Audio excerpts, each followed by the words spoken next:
Sarah Mitchell would never forget the moment her life shattered. She was 19 weeks pregnant with twins, sitting across from her boyfriend James Crawford in their small apartment in Atlanta, Georgia. The ultrasound images were spread on the coffee table. 2 tiny heartbeats, 2 perfect profiles, 2 daughters growing inside her. "I can't do this," James said, his voice flat and emotionless. "2 babies, Sarah.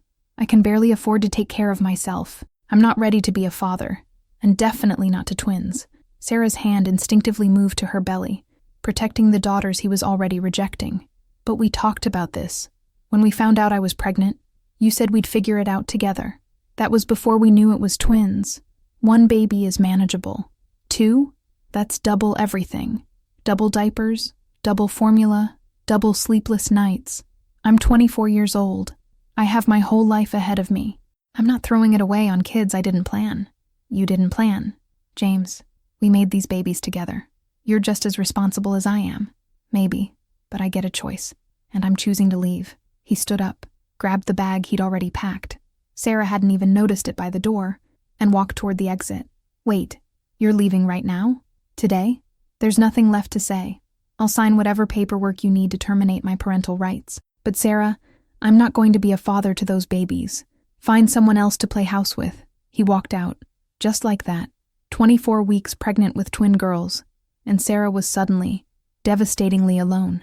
She called her mother, sobbing so hard she could barely speak. Linda Mitchell arrived within an hour, finding her daughter curled on the couch, ultrasound images clutched to her chest. "He left, Mom. He said he can't handle twins. He said he's signing away his rights." Linda held her daughter, fury and sorrow mixing in her voice. "Then he's a coward, and you're better off without him. But baby, you're not alone. We'll raise these girls together. You, me, your father, family."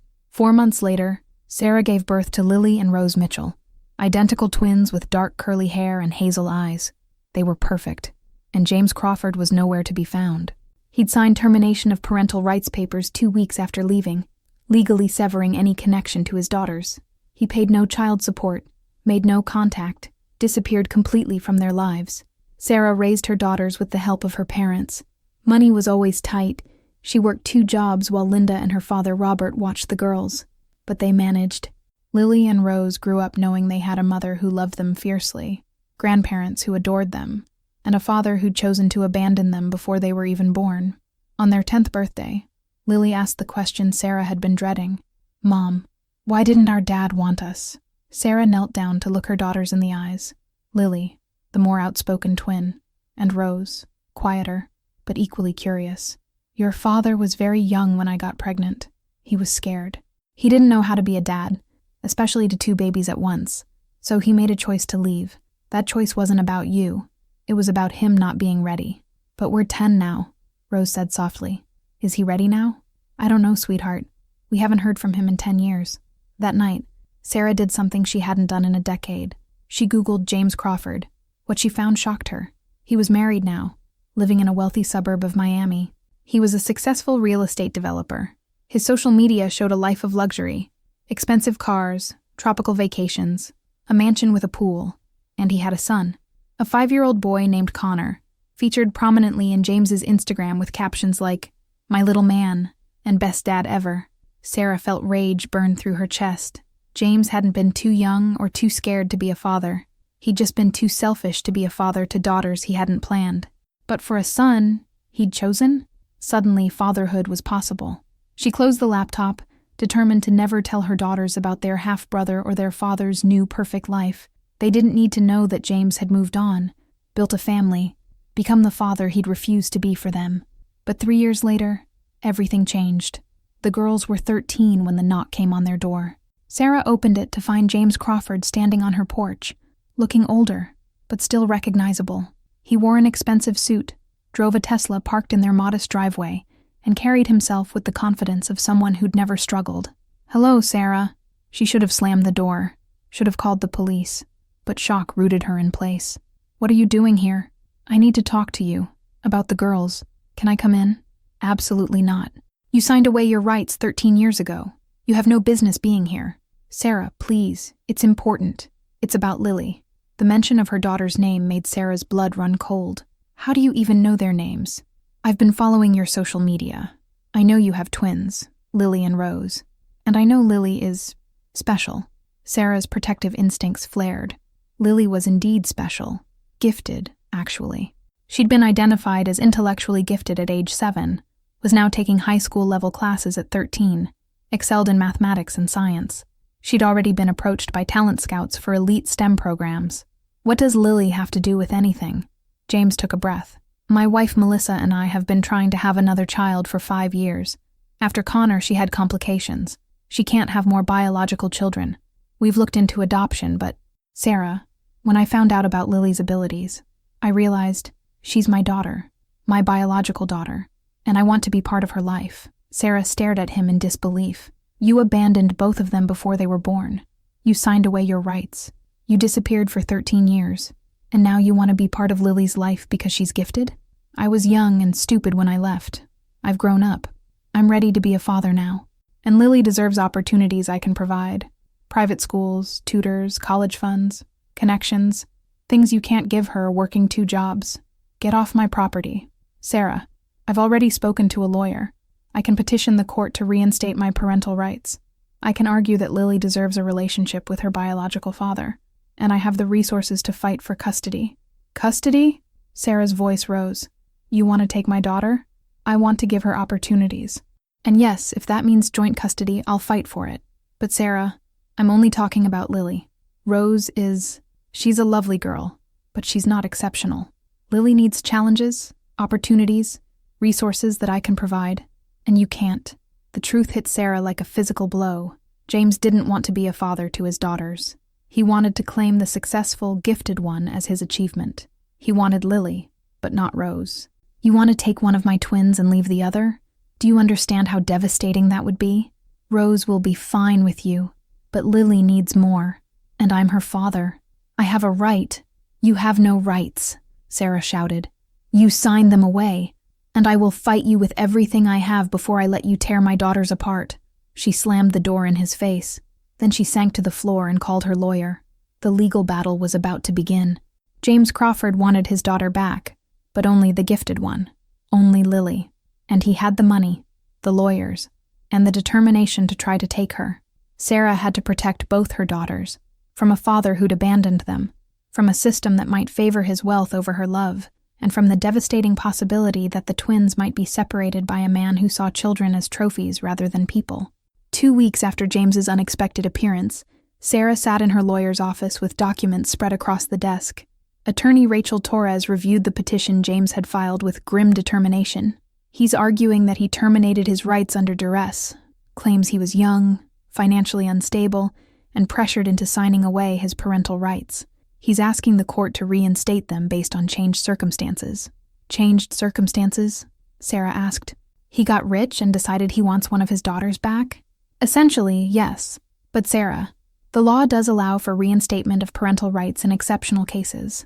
If James can prove he's stable, remorseful, and that reinstatement serves the child's best interests, a judge might consider it.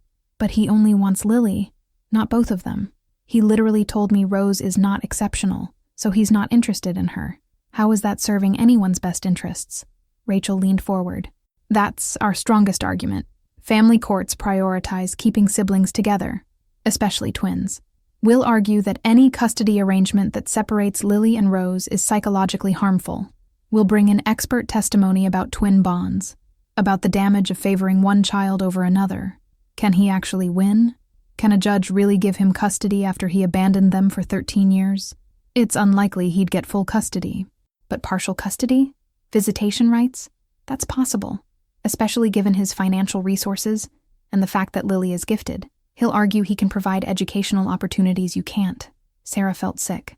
So, I have to tell my daughters that their father, who abandoned them before birth, is back and only wants one of them.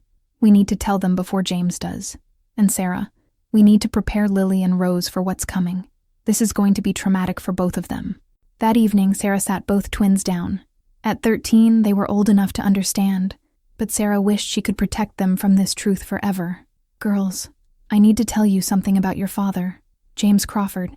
He's come back, and he's filed papers trying to become part of your lives again. Lily's eyes widened. Our dad? The one who left before we were born? Yes. But girls, this is going to be hard to hear. He's only asking for a relationship with Lily. Not both of you. The words hung in the air. Rose's face crumpled. He doesn't want me? Oh, sweetheart. It's not about you. Yes, it is, Rose shouted, tears streaming down her face. It's because Lily's smart and I'm not. He wants the good twin, not the regular one. You are not the regular twin, Sarah said fiercely. You're creative, compassionate, talented in so many ways, but not the ways he cares about, Rose said bitterly. Lily gets good grades and wins awards. I'm just average. Of course he'd only want her. Lily grabbed her sister's hand. I don't want to know him if he doesn't want both of us. Mom, tell him no. Tell him I'm not interested. It's not that simple, sweetie. He's filed legal papers. There might be court hearings. You might have to meet with a judge and lawyers. And say what? Lily asked. That I want a relationship with a man who abandoned us and now only wants me because I'm smart? I don't. I don't want anything to do with him. But the legal system didn't care what Lily wanted. Not yet. 3 months later, they were in family court. James sat at the plaintiff's table with his expensive lawyers, looking sympathetic and remorseful. Sarah sat with Rachel and both twins, who'd insisted on being present. James's lawyer, a polished woman named Victoria Chen, made her opening argument. Your Honor, my client made a mistake 13 years ago. He was 24, financially unstable, and overwhelmed by the prospect of twin daughters. He made the difficult decision to terminate his rights, believing it was best for everyone, but he spent 13 years regretting that choice. He's now financially stable, married, a devoted father to his son Connor, and ready to be the father Lily deserves. Lily deserves? Rachel interrupted. What about Rose? Mr. Crawford has made it clear he's only interested in one of his daughters, the gifted one. This isn't about fatherhood. It's about claiming a trophy. The judge, a stern woman named Judge Patricia Morrison, looked at James. Mr. Crawford, is it true you're only seeking parental rights and custody of one twin? James stood. Your Honor, I want to be clear. I love both my daughters, but Rose is well adjusted with her mother. Lily, however, has exceptional abilities that require resources Sarah can't provide. I want to offer Lily opportunities, elite private schools, advanced tutoring, connections to STEM programs. I'm not rejecting Rose. I'm simply acknowledging that Lily has different needs. So you're proposing to separate identical twins who've been together their entire lives? Judge Morrison asked. I'm proposing to give one child opportunities she deserves while the other remains in a loving home with her mother. Your Honor, I've built a successful life. I can provide Lily with advantages that will shape her future. At the cost of destroying her relationship with her twin sister? Rachel interjected. Your Honor, we have expert testimony from Dr. Sandra Kim, a child psychologist specializing in twin development. She'll testify that separating Lily and Rose would cause profound psychological harm to both girls. Over the next weeks, the case unfolded in painful detail. Dr. Kim testified about twin bonds, about the identity crisis Lily would experience being separated from Rose, about the rejection trauma Rose would endure knowing her father chose her sister over her. James's lawyers countered with educational experts who testified that Lily's intellectual gifts required resources beyond what Sarah could provide, specialized schools costing $50,000 per year, advanced tutoring, enrichment programs, college preparation. Ms. Mitchell works 2 jobs to support her daughters, Victoria Chen argued. She loves them, certainly, but love doesn't pay for elite education. Mr. Crawford can provide Lily with opportunities that will determine her entire future trajectory. Then came the most painful moment. Lily and Rose had to testify. Rose went first, sitting in the witness box looking small and heartbroken. Do you understand why your father is seeking a relationship with Lily, but not you? Rachel asked gently. Because I'm not smart like Lily. I'm just regular. I get B's and C's. I like art and music, but I'm not special. He doesn't want me because I'm not worth wanting. That's not true. It is true, Rose said, tears streaming down her face. My own father looked at me and Lily and decided I wasn't good enough. How am I supposed to feel about that? James looked uncomfortable but said nothing. Then Lily testified. Do you want a relationship with your father? Victoria Chen asked. No, because he doesn't want Rose. And Rose is my sister, my twin. We've been together since before we were born. If he can't love both of us, then he doesn't deserve either of us. But Lily, Your father can provide educational opportunities. I don't care. I'd rather go to public school with my sister than go to some fancy private school alone. Rose is more important to me than any school. Even if attending elite schools could mean scholarships, top universities, career opportunities. Lily's voice was firm. Yes, even then. Because family is more important than success. And Rose is my family. He's not. The courtroom fell silent. Judge Morrison looked at James with barely concealed disgust. Mr. Crawford, I've heard enough. You abandoned these children before birth. You signed away your rights voluntarily. There was no duress, no coercion. You disappeared for 13 years. And now you want to return and claim only the child you deem valuable enough. That's not fatherhood. That's exploitation. Your Honor, I'm simply trying to provide. You're trying to treat children like assets. One is successful, so you want her. One is regular, so you'll leave her behind. That's not how family works, Mr. Crawford. I'm denying your petition to reinstate parental rights. Your termination stands. You have no legal claim to either Lily or Rose Mitchell. This case is dismissed. James stood up, furious.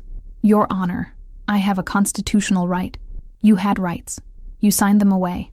And you've done nothing in 13 years to demonstrate you're capable of being a father to both your daughters. Case closed. As they left the courthouse, Sarah held both twins close. They'd won. But the victory felt hollow, because Rose had heard her father say she wasn't good enough. Lily had heard him try to separate her from her sister, and both girls now knew that the man who'd created them saw them not as daughters, but as investments, one worth claiming, one not. 6 months after the court ruling, the damage to Rose's self-esteem was undeniable. She sat in Dr. Sandra Kim's therapy office, the same psychologist who'd testified on their behalf, struggling to articulate the pain that had taken root. How does it feel, knowing your father only wanted your sister? Dr. Kim asked gently. Like I'm defective, Rose said quietly. Like there's two versions of the same person, me and Lily, and she's the good version, the smart one, the valuable one, and I'm just the leftover. You're not a leftover. You're a whole person with your own gifts, but not the gifts anyone cares about. Lily wins science competitions and gets straight A's. I paint and play guitar. Nobody fights over custody of the artistic twin. They want the genius. Sarah, sitting beside her daughter, felt her heart break. Rose, I fought for you just as hard as I fought for Lily. Because you have to, Mom. You're our mother. You love us both. But Dad, she spat the word with venom. He looked at us and chose. He literally chose. And I wasn't good enough. Meanwhile, Lily was struggling with her own demons. She sat in the school guidance counselor's office, her grades slipping for the first time in her life. Talk to me about what's going on, Mrs. Patricia Henderson said. You've gone from straight A's to C's in 3 months. That's a dramatic drop for someone of your abilities. Maybe I'm not as smart as everyone thinks, Lily said. Maybe I've just been trying hard because that's what makes me valuable. But now I know. My value is conditional. I'm only worth loving if I'm exceptional. That's not true. It is true. My own father proved it. He didn't want me because I'm his daughter. He wanted me because I win awards. So what happens when I stop winning? When I'm just regular like Rose? Will Mom stop loving me too? Your mother loves you unconditionally. Then why did my father reject Rose? She's Mom's daughter too. If parental love is unconditional, why was his love conditional on being gifted? Mrs. Henderson had no answer for that. At home, the twins' relationship was straining under the weight of what had happened.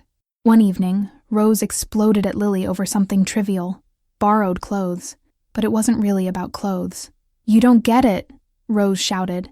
Everyone looks at you like you're special. Teachers, grandparents, Dad. You're the chosen one, the important twin. I'm just the normal one nobody wants. I didn't ask for this, Lily shouted back. I didn't ask to be good at math. I didn't ask Dad to only want me. Do you think I like knowing that my own father rejected you? That breaks my heart, Rose. But you're still the one he wanted. You're still the one everyone values. I could disappear tomorrow and nobody would care as long as you're still here winning your stupid awards. That's not true. Isn't it? Mom works 2 jobs to pay for your gifted program. Grandma and Grandpa brag about your achievements to their friends. Nobody ever talks about my art or my music. I'm just Lily's twin. Lily's less successful shadow. Sarah intervened, separating them before the fight escalated further. But that night, she heard Rose crying in her room, and Lily in hers.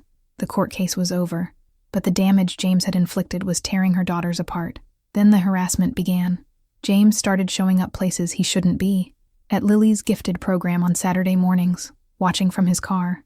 At the twins' school during drop-off and pickup. At the grocery store where Sarah shopped.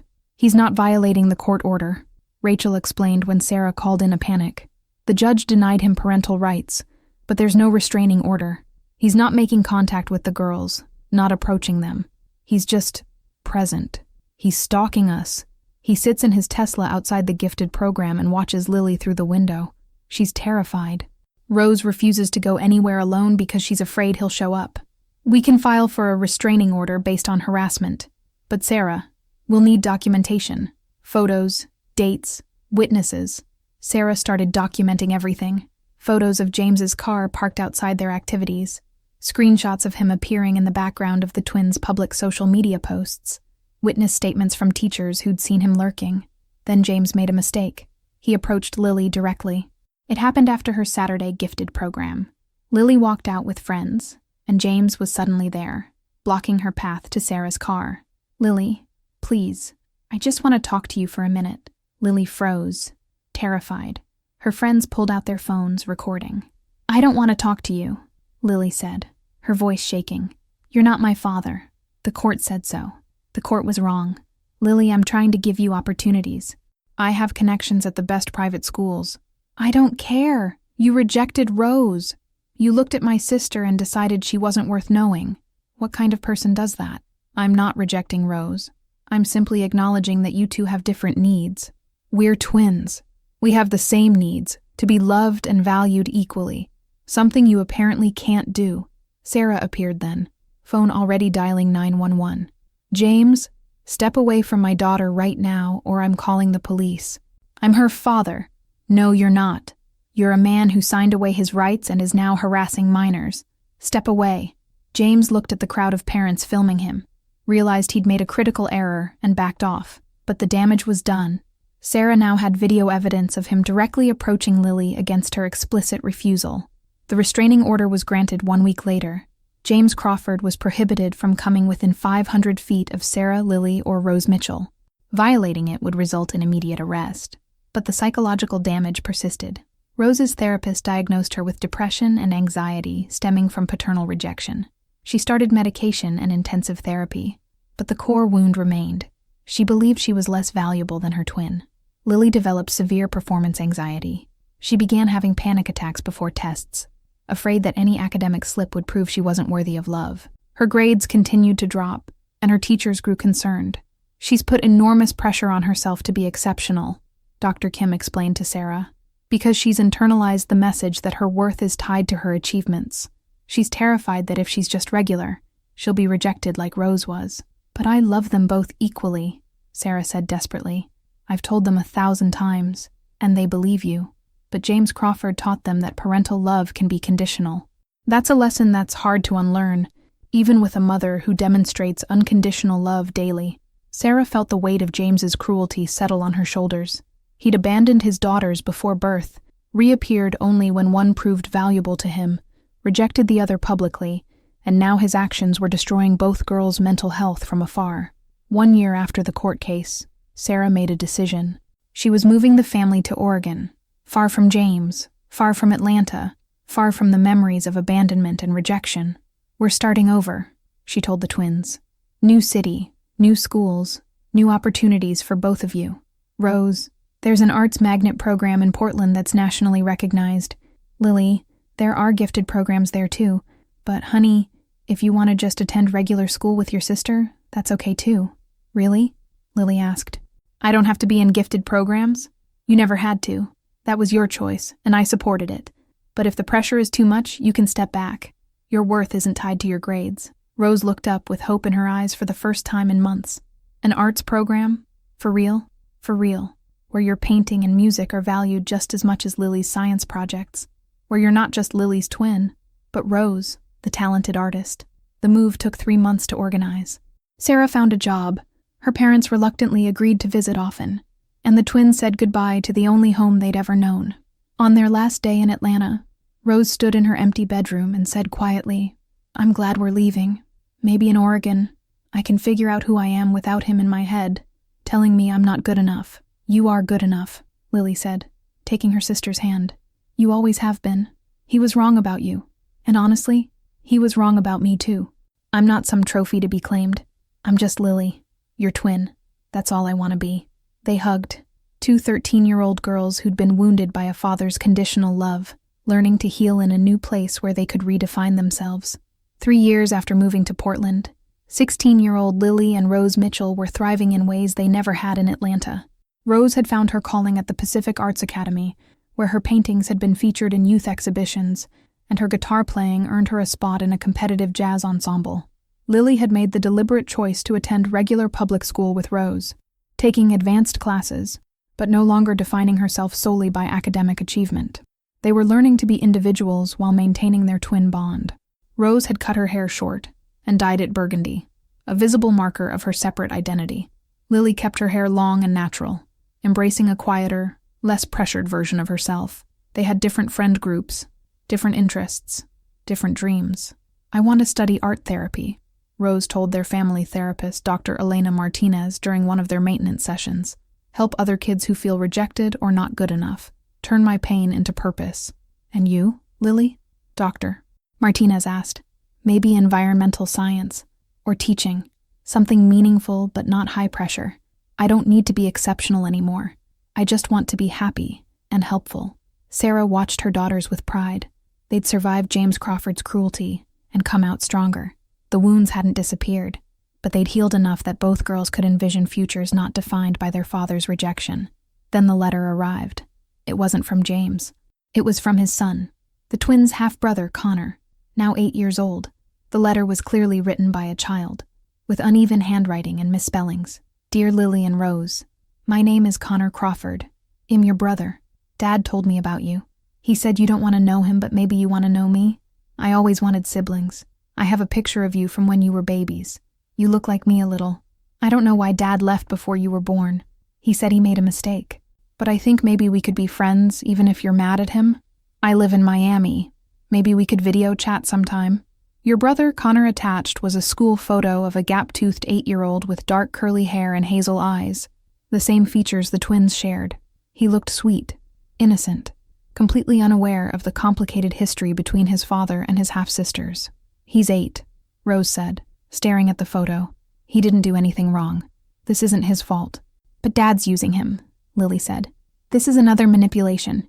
He couldn't get to us directly, so he's sending his son to guilt us into contact. Sarah read the letter carefully. I don't think James wrote this. The handwriting is genuinely a child's.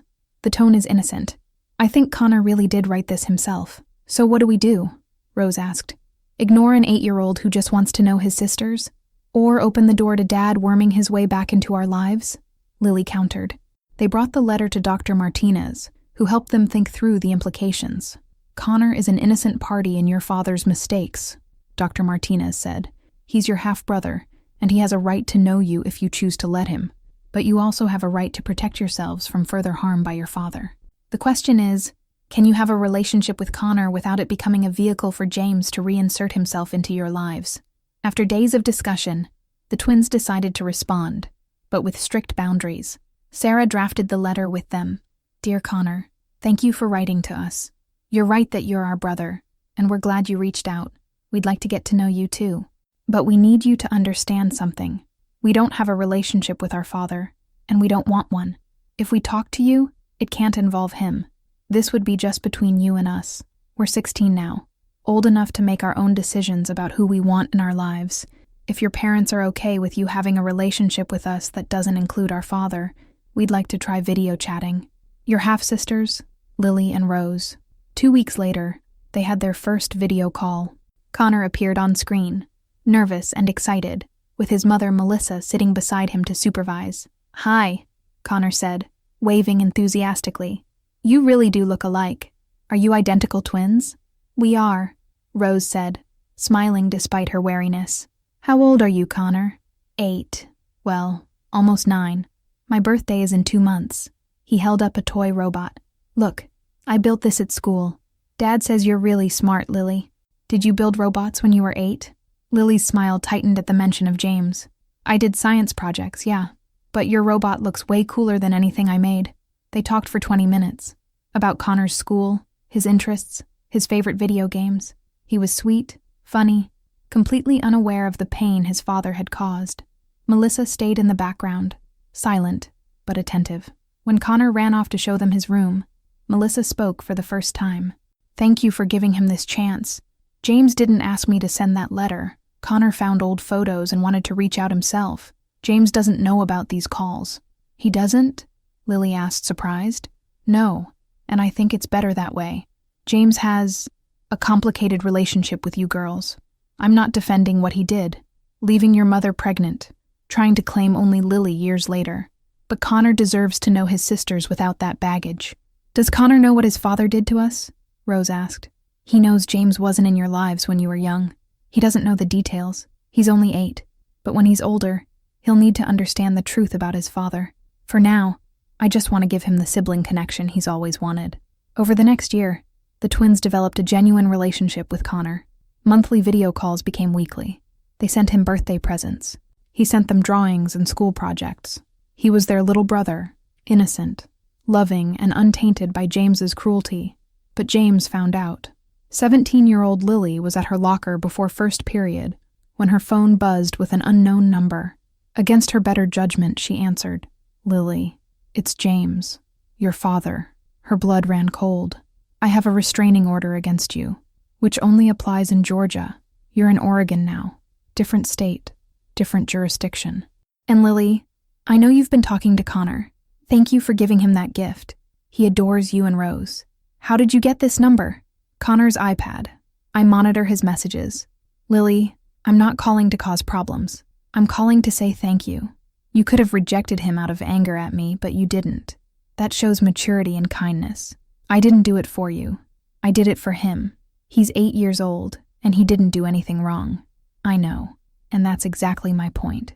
Connor is innocent, just like you and Rose were innocent when I left. Lily, I made a terrible mistake 16 years ago. I was young, scared, selfish. I'm not asking for forgiveness. I'm just asking you to understand that I've changed. You tried to take me and reject Rose 3 years ago. That's not being young and scared. That's being cruel. I was wrong. I see that now. I was so focused on giving you opportunities that I didn't think about the emotional cost. But Lily, I've been in therapy for 2 years. I've learned about twin bonds, about rejection trauma, about the damage I caused, and I want to make amends. By stalking us across state lines, by respecting your boundaries while hoping that someday you might give me a chance to be a father to both of you. Not just Lily. Both. Lily's voice shook with anger. You don't get to decide that. You signed away your rights.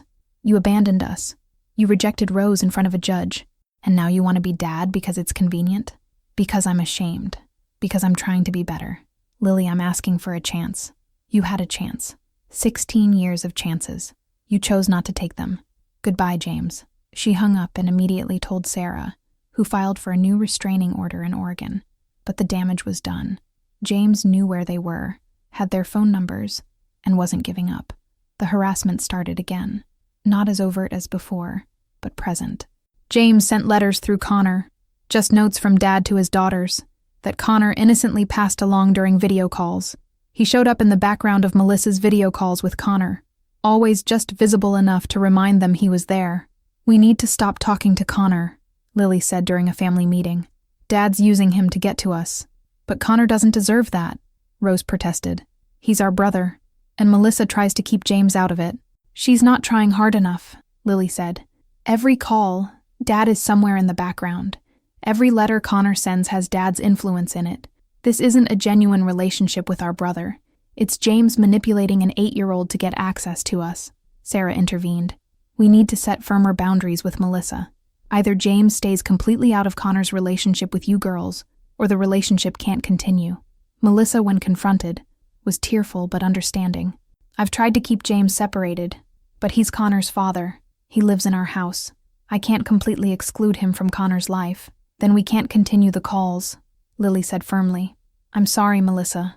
I know this isn't fair to Connor, but we can't have a relationship with him if it means James is lurking in the background. What if I bring Connor to Oregon? Melissa offered suddenly. For a weekend visit. Just Connor and me. James won't even know we're going. You girls could spend real time with your brother without any interference. The twins looked at Sarah, who nodded slowly.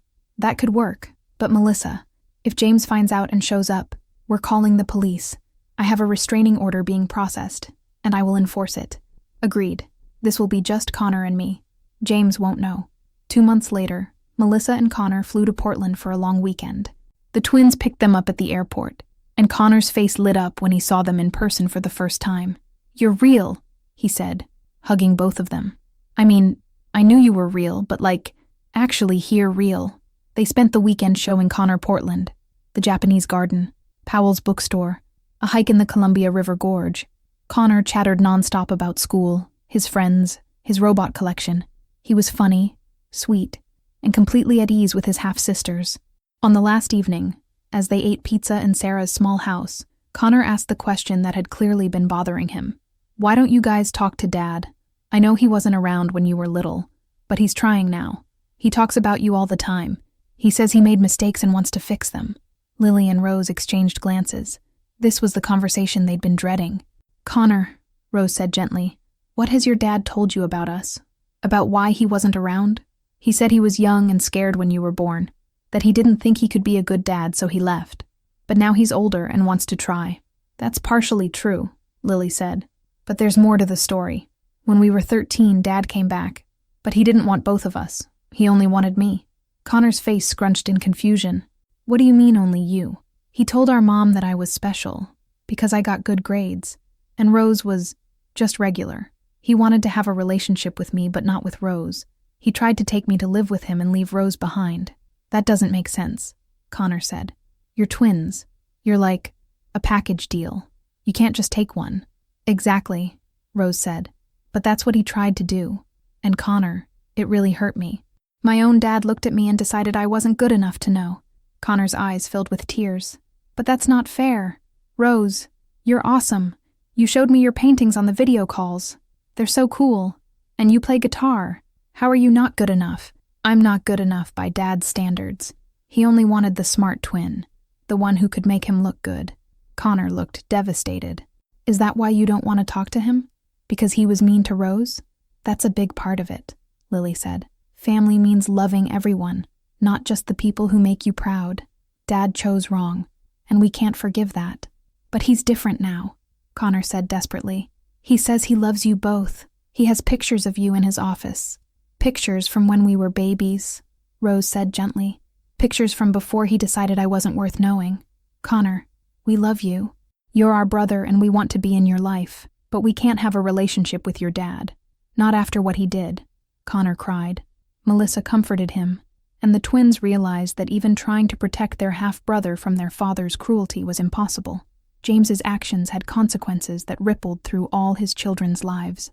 5 years after Connor's visit to Portland, 21-year-old Lily and Rose Mitchell were in their junior year of college. Lily studied environmental science at Oregon State University, working on conservation projects that fulfilled her without the pressure to be extraordinary.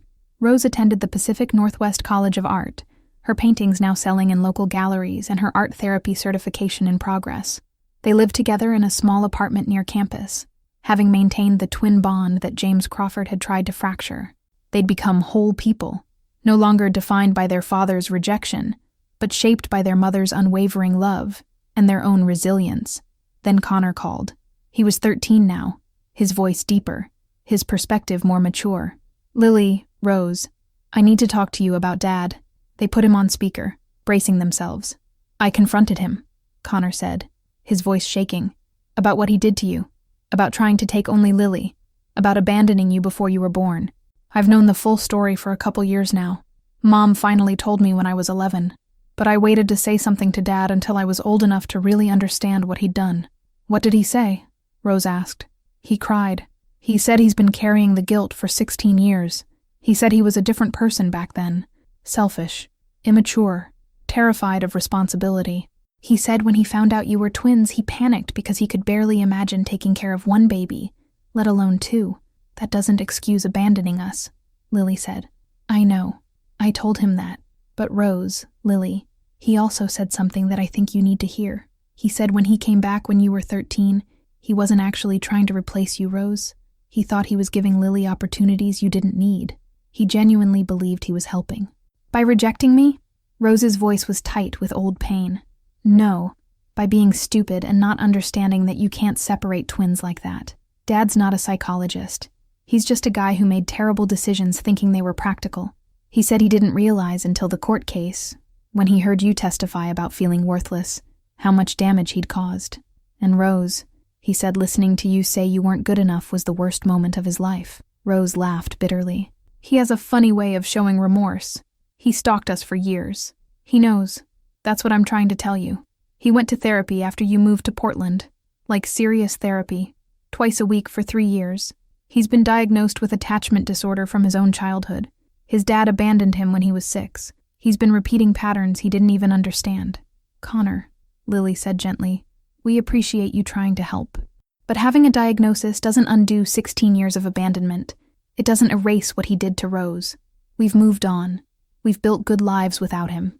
I know, and he knows that too. He's not asking for forgiveness. He's not asking to be your dad.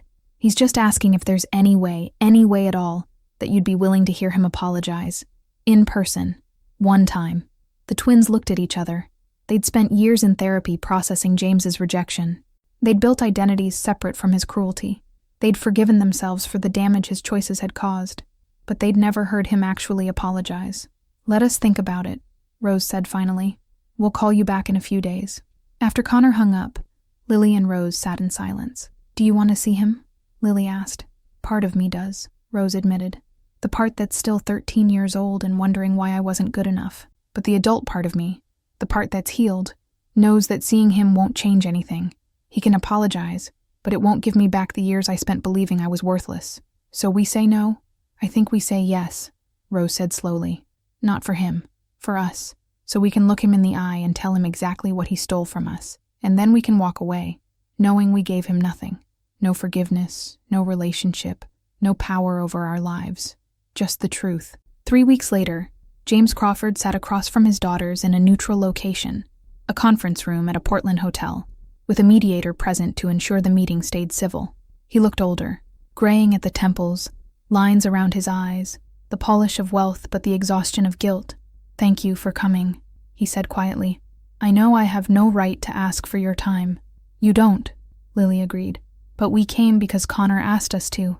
Not for you, for him. I understand. James took a breath. I've spent 5 years trying to figure out how to apologize to you. There aren't words adequate for what I did. I abandoned you before you were born. I returned when it was convenient for me and tried to claim only the daughter I deemed valuable. I rejected Rose publicly. I caused both of you years of trauma. I stalked you across state lines. I was a terrible father. Actually, I was no father at all. Is there a but coming? Rose asked coldly. No but. Just an explanation, if you're willing to hear it. I grew up with a father who abandoned me when I was 6. He left my mother with 3 kids, and we struggled for years. When Sarah told me she was pregnant with twins, all I could think was, I can't be him. I can't be the father who abandons his kids. But I also can't handle 2 babies. So I convinced myself that leaving was kinder than staying and resenting you. That's cowardice, not kindness, Lily said. You're right. It was cowardice. And when I came back 13 years later, I told myself I was being practical, that Lily needed opportunities, and Rose was fine with Sarah. But really, I was trying to claim the successful daughter as evidence that I wasn't a complete failure. I wanted to be able to say, look, I have a gifted daughter, and pretend that made up for abandoning both of you. Rose leaned forward, her voice sharp. Do you have any idea what you did to me? I spent years believing I was defective, that there was something wrong with me, because my own father looked at me and decided I wasn't worth knowing. I was hospitalized for depression at 14. I had to unlearn the belief that my worth was tied to achievement, all because you treated me like I was disposable. James's eyes filled with tears. I know. I heard your testimony at the court hearing. Rose, listening to you say you weren't good enough broke something in me, because you were always good enough. You were always worth knowing. I was the one who was broken, not you. That realization came 13 years too late. I know it did, and I can't fix that. I can't give you back your childhood with a father. I can't undo the damage. All I can do is tell you the truth. You deserved better.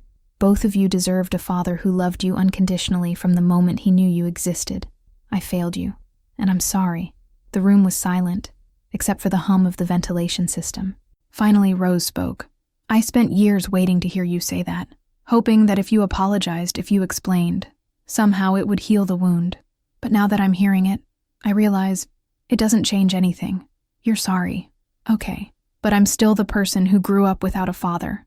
I'm still the person who was publicly rejected. Your apology doesn't undo that." "I know," James said quietly. Lily added, "And here's what you need to understand. We don't need you. We built good lives without you. Mom worked 2 jobs to support us. Our grandparents stepped up. We had therapists and teachers and mentors who loved us.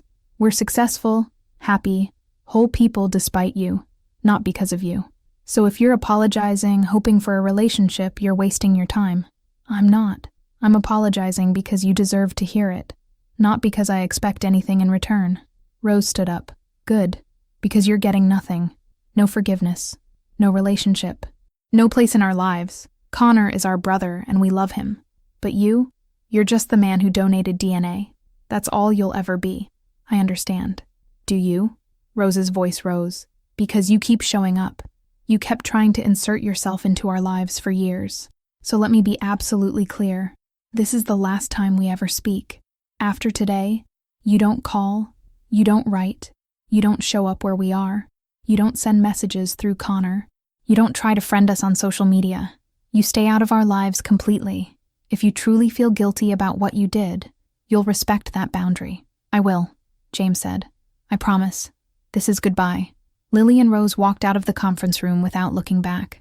They got in their car, drove 3 blocks, and then both started crying, not from sadness, but from release. They'd finally said everything they needed to say. The man who'd rejected them had heard exactly what his choices had cost, and they'd walked away on their own terms.